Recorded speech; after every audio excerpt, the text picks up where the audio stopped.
Hello and welcome to another episode of Taylor Talks Comics. Today we're going to be talking about John Byrne's X-Men Artist Edition by IDW.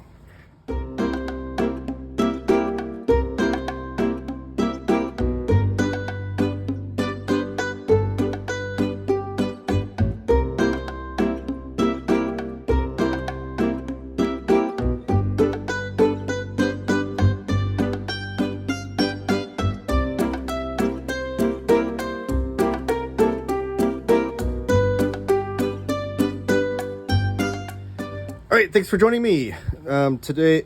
Like I said, I'm going to go over the John Byrne's X-Men Artist Edition by IDW. This is a beautiful collection. It is a reprint. But this is being brought to you by organicpricedbooks.com. So whether or not you're watching this on the Taylor Talks Comics YouTube channel or the OPB YouTube channel, give the video a thumbs up and subscribe and comment down below. No matter where you're commenting, I will reply. I always like talking to you guys about comics, hence my name. But if you are shopping with organicpricedbooks.com, I have promo codes for you. If you want to save $2 off any order, use Taylor Talks Comics down at the promo code, all one word. Use that promo code at checkout and you'll save $2 off. If you're ordering 4 or more books, you'll use the promo code TTC Ship It Together, all one word. TTC Ship It Together, all one word. In the checkout for savings of 5% off if you're ordering 4 or more books. All right, so this is John Byrne's X-Men Artist Edition. I've gone over a few artist editions on both channels, actually, OPB and Taylor Talks Comics. I did the Kevin O'Neill Apex Edition from 2000 AD. On my own channel, I did the Frank Miller Daredevil Artist Edition. So this is my third Artist Edition video. I do on my own personal channel. I will be doing a Rocketeer Artist Edition too down the line here. But these books are done to be printed at the size that the artist drew on. So not every Artist Edition will be the same size because some artists use different size paper. But this, most of the time, especially the Big 2 comics, the artist drew on 11 by 17 drawing paper, and that's what it's printed at. It's like 11 by 17. So it's literally as if John Byrne handed you a stack of his original art and you're flipping through it, is what the experience of what reading this is like. This also is a reprint because it was originally released as the Artifact Edition. IDW used to have the distinguishing names. It would be Artifact Edition if it was just a kind of a random collection of artwork, and the Artist Edition was reserved for a collection of artwork that had every page in it to where you can actually read it as an experience with the original art. So since this is a reprint of the Artifact Edition, just a forewarning, there are no full issues in here. This is not a reading experience to where you can read page by page in here. It's just a random collection of John Byrne's original art, but that doesn't mean it's not still beautiful. So real quickly, here's the spine of it. I think this clocks in around 160 pages, if I remember correctly. But it says John Byrne's X-Men Artist Edition, IDW and Marvel. And on the back, we have this original art of the corner box that John Byrne did with Byrne's signature. There. You open it up and you get this blown up image of some of these panels for original art, which is, again, a great use of the size book. If you have this size book, why not blow up artwork to that size? You're never going to see it this size normally, in any other capacity. And the back end papers are different. It's a different image. Both of these images are included within the book, the actual pages themselves. Here's the title page here, John Byrne's X-Men Artist Edition. Here's the indicia that you get with any book and who worked on it, publisher, designer, that kind of thing. Over here you have a special thanks, and this is usually for artist editions. These special thanks will be the people that owned this original art and donated scans or did scans of it for Scott Dunbier. Scott Dunbier is the guy that usually puts these artist editions together for IDW. Scott Dunbier is the guy that puts these together, and he does a great job. This first introduction is John Byrne's intro, talking about his time working on X-Men. And then about this edition, a little blurb about what it's about, and it's dedicated to Stan Lee, Jack Kirby, Paul Reinman, who drew the first X-Men X-Men I ever read, #1, which was I'm assuming that's from Byrne's perspective. These are all the pages that are included in the table of contents here, which gives you a nice and easy way. If you own these pages in any sort of collected edition, you can do comparisons because you'll see like X-Men 108. It has pages 1, 4, 6, 8, 10, 16, 17, and that starts on page 8 of this book. It gives credits here to issues 113, all art by John Byrne, but the issues 113 through 143 were co-plotted by Claremont and Byrne. All scripts by Chris Claremont, all inks, unless otherwise noted by Terry Austin.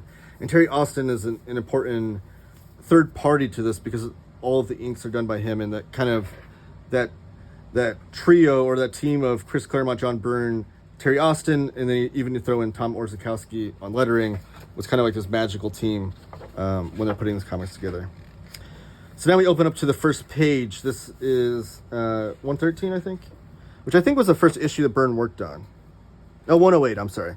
X-Men 108, which is the first issue that Byrne worked on because it was David Cockrum that took over when X-Men relaunched with Giant Size X-Men #1, and it was Lynn Wein wrote that issue, and Dave Cockrum did a lot of the character designs and artwork. Then Chris Claremont takes over with Uncanny 94, I believe. And that's when Dave Cockrum is doing the artwork all the way through 108 when John Byrne takes over. So a lot of things, if you never looked at these artist editions, you're going to note is like a lot of... My hat keeps bumping the camera, I apologize. A lot of the top parts, like this is literally a scan of the original art page. So you're going to see like what page it is, what issue number. Byrne probably just drew that in there real fast. It looks like he signed the page even. And you can see a lot of this pasted up stuff on the bottom. But then within the artwork, you'll see some things that were probably cleaned up before they were finished and put into color and printed off and whatnot. And a lot of it includes you'll see some whiteout over some letters because maybe they changed the dialogue, or maybe sometimes they'll do a full paste up over the dialogue balloon if they wanted to change the story, which is a major example of that within this book. But you're looking at this and appreciating a lot of you can see Byrne whited out her eye here and had to recorrect it. Maybe he didn't like the way that eye turned out. So you're seeing kind of like a behind the scenes. It's like if you're on the set of a movie with a great director and you're kind of seeing like the behind the scenes of everything. What? Issue 109? Oh yeah, it's just smudged over. I think it's a lot of times that's when they paste it to their drawing board. My son's here. He's watching as I film too. But yeah, they tape their artwork to the board so it won't move around as they're doing their artwork. You also notate too is that some of these pages are like more yellowed than others. Like this has a more white effect to it, and that could be from whoever owns the page could not be maybe preserving it in a good way. What? Oh, the whiteout and the drawn on person. Yeah. Maybe they're not preserving it in a good way. They don't have it stored in a good way. Maybe they even have it some sunlight shining on it every day. It's hanging up in the room. So a little bit of that too. John Byrne, he signs some of these pages too. I'm assuming that this person probably bought this page at a comic convention and had John Byrne sign it before they. Looks like a signature there too.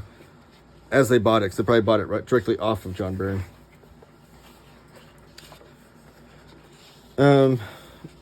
So you get to see this artwork in just a big opening splash page here by John Byrne. Looks like from Jim Warden, all best regards, Terry Austin. Oh, so Terry Austin and John Byrne both signed this page, which is really cool. Here's that in papers that I showed you. Here's the full image. And one of the cool things you can see, like the zipatones and stuff used in here, that sometimes the way that these were printed back in the day on newsprint would not show up the best way, or they'd be colored over and you wouldn't see them, like all the zipatones show up. So it's like kind of you're seeing like the full love and care that the artist is putting in here that wouldn't always translate to the printed page.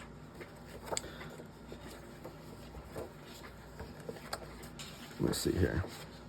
This is an interesting piece too, because I guess this was colored by Steve Oliff, I think. I was watching the Cartoons Kayfabe, their overview of this, and I guess Steve Oliff bought this, or someone bought this original art page, and actually had Steve Oliff color it, which is mind-blowing that someone would touch original art that way and actually color over it. It's not a bad job. It does look cool, but kind of weird. But I do like that they put that in here. But the ones I want to show off are the Phoenix Saga ones. Dark Phoenix 99. Is that? Let me see if I can find them real fast. So yeah. Oh, there's no page numbers on the pages. That's super annoying. Why would they even include those in the table of contents if there's not going to be page numbers? Here's like a great 2-page splash of all these characters. You'll see like the title lettering too. Sometimes will be pasted over and done by someone else. Because Tom Orzechowski was an amazing letterer that he... Oh, here's the pages I want to show you. He was a... It was a famous story that Chris Claremont actually paid some of his royalties out to Tom Orzechowski, because I guess back then the royalty program didn't include letterers, but Claremont appreciated Orzechowski's work, especially with all the dense dialogue that Claremont would include. So not even just Orzechowski's work with the packing in a lot of dialogue and balloons, but even like the sound effects, which I don't know. I would be curious too, because I'm assuming that's Orzechowski on that kind of lettering, but sometimes artists do their own sound effects. I'd be curious if that's Byrne or Austin. But Orzechowski probably did that lettering. So when you talk about letters, it's not just filling in dialogue balloons. A lot of times it'll be the sound effects and whatnot. So this is the Dark Phoenix Saga story. So if you don't know, Chris Claremont and John Byrne had the Dark Phoenix Saga story. It was going to finish with kind of Phoenix receiving some retribution, finding out that she was being kind of mind controlled and not really guilty of all of the crimes that she committed. Not in a holistic way, I guess. But at the time, Jim Shooter was the editor. He's like, no. Like, she obliterated an entire planet, killing millions of people, even though I think they were like, what do people call them? Like broccoli people or something? You can't have her come back from that. You can't have her come back to the comic book page and expect people to treat her like a hero after she killed millions of people. So they had to change the story. Not at the last minute, but they had to meet a deadline. So this is cool that these pages are in here, because you can see, and I don't know if this is the case necessarily. If you know more of that back history in the comments, let me know. But all of the lettering on these pages look like it's pasted over. And I'm assuming it's because Byrne had a lot of the pages done, but they wanted to preserve that art and not have to redraw the entire issue. So they were just changing the dialogue on a lot of pages. So I'm assuming that's what all those paste ups look like, which is cool to experience that on the artist edition. And then, so yeah, those are all the pages included, and there's a little bit of back matter as far as extra artwork that's included in here. You get this pin up here, which I don't know where that was included at. Does it have a table of contents for the section? Oh, it's probably in the front. And you get some covers here by John Byrne and Terry Austin. These amazing and brilliant, famous covers. Like, if you've read this run, you know these covers. You recognize them. Should note too, the title lettering was created by Jim Steranko. It's real famous covers here. This one here, I wonder if the actual original art looks like that on the back, if those were photocopied in the back, or how that was done. Because I know John Byrne didn't like redraw those covers in the back, but he did draw the images over the top of them. And then here's the front end papers that appeared here. And then there's John Byrne, a self-portrait of his head being mutilated in some fashion, and a little bit of biography about him. So really, really great artist edition, especially if you're a big X-Men fan and you want to see, or a big John Byrne fan and you want to experience his artwork in an original style. You should definitely seek out this book. You can buy it at Organic Price Books. And if you do and you want to save $2 off, you can use my promo code TaylorTalksComics, all one word, save you $2 off this book.